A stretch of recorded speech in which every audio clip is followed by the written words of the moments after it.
mas ligtas at mas maginhawang daanan.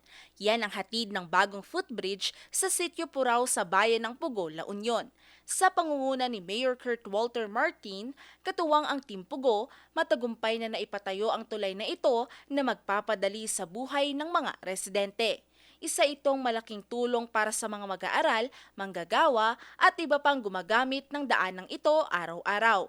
Bukod sa pagtatayo ng footbridge, nagbigay din ang grupo ng 12 solar lamps para magbigay liwanag sa mga daanan patungo sa iba't ibang komunidad. Isang simple pero makabuluhang hakbang para masiguro ang kaligtasan ng mga residente lalo na tuwing gabi. Isang bagay rin na ipinagmamalaki ng proyekto ay ang paggamit ng sariling pondo ng Team Pugo sa pagpapatayo nito na inisyatibo ng grupo para agarang matugunan ang pangangailangan ng komunidad.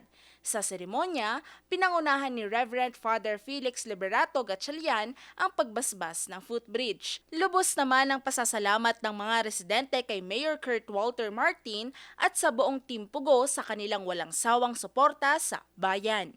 Valerie Dismaya, RNG News.